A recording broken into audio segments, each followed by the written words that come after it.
on the outline before we move on to the synaptic changes is that I failed to say, because I don't think it's on here, yeah, is on your handout, the third dash down, neurite outgrowth factor no-go is expressed in oligodendrocytes and halts CNS axon recovery, which is an interesting, again, so some studies and drugs are trying to inhibit no-go so that, It's just so aptly named. isn't that, yeah, no-go.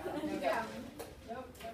And so it's an interesting, but with any kind of activity like that, there's problems with side effects, or, that's the whole issue with medication is side effects. So if you try to affect one area of the nervous system, and then you get some, which do you want to live with, and which is the better of the evils, or which is the outcome that you're looking for. So it's very, very tricky. And a lot of, I keep wanting to go to stem cells, and we will get there. So I'll wait on that. All right, so then moving on to synaptic changes following injury. So we talked about how the nerves are changing and how they're going to collaterally sprout, but what's going on with the synapse itself when there's an injury? And so what we're going to look at first here is synaptic effectiveness, which is really when you have edema, and you can actually apply this into the central or peripheral nervous system here, because with, for example, multiple sclerosis, if there's an inflammatory exacerbation, once that calms down, then you can have a little bit of a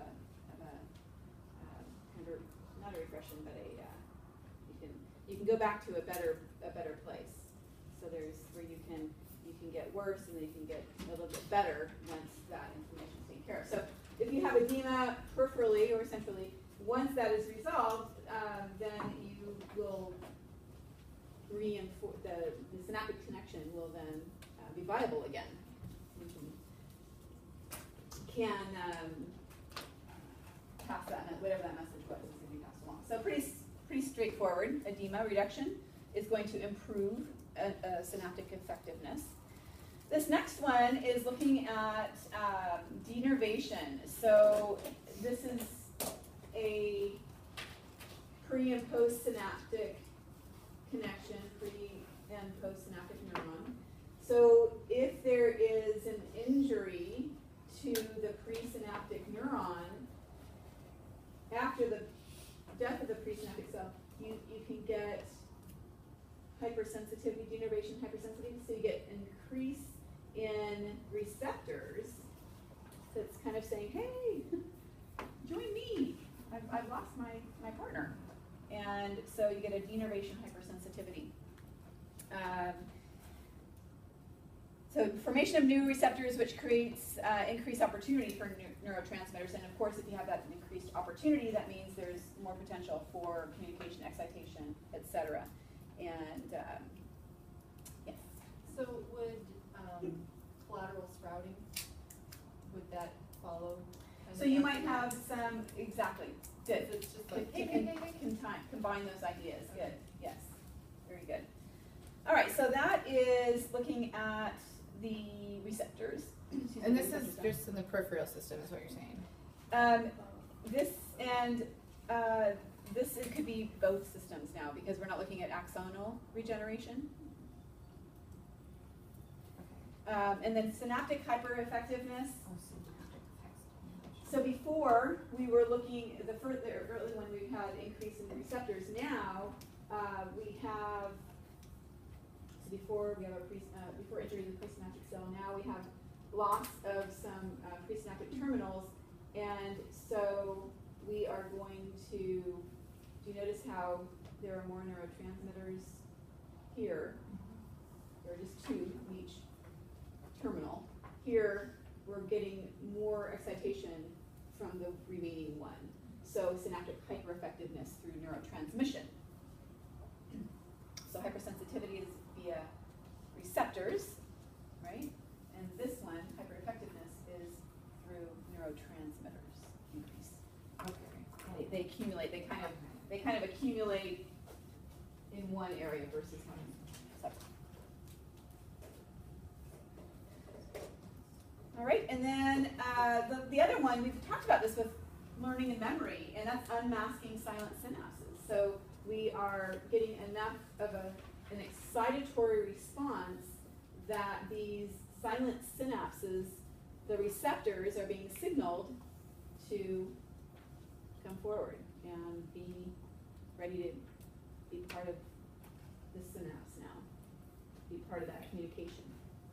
So we want to activate, we want to have an excitatory response, we want to activate. We can also unmask these silent synapses through quite a series of events that will create this, and usually through neuromodulation is how this is occurring, through neuromodulation and excitatory neuromodulation. Great.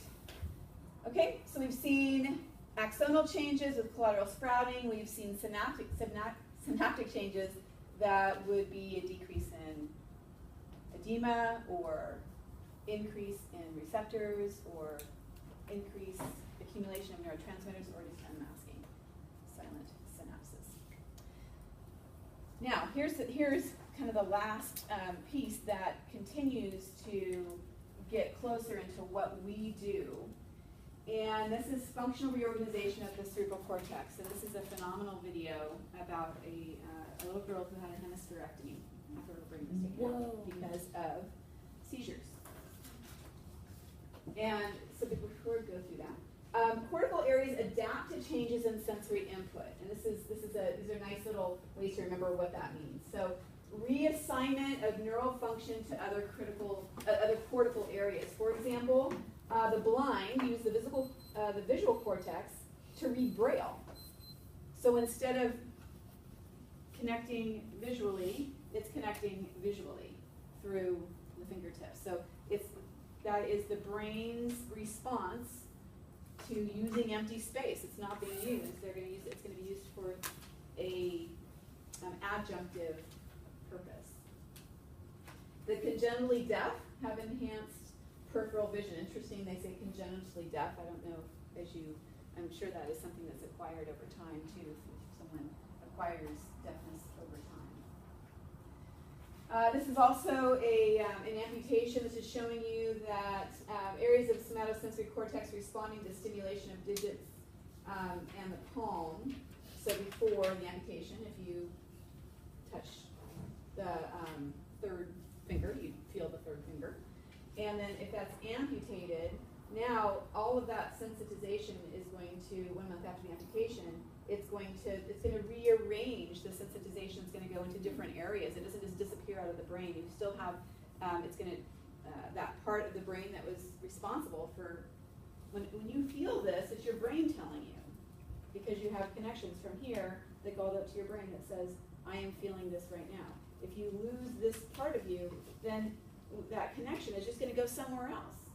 And so now, 1 month later, this is all part of what you feel in the palm instead. It's reorganization. So when we have someone who has brain damage that we're working with, we are literally reorganizing their brain. It is reorganization day number 1, reorganization day number 2. We are reorganizing their brain and trying to get around the trauma, and it's like getting around the accident and traffic, and we're rerouting information as best we can. The younger a person is, the more plasticity there is. The older they are, the less plasticity. So does that mean that somebody who has like an amputation is going to have more sensitivity, say on the second and fourth finger and the palm? Yes. Like Not more. Differentiate just more because they have more area in the brain that's associated with that area? More. So the area that was associated with the third finger is now going to other areas. We still have sensitivity. It's just that it's being represented differently in the brain. But he's saying is because now there's more neural connection to the second and fourth finger, are those fingers more sensitive? Not necessarily hypersensitive.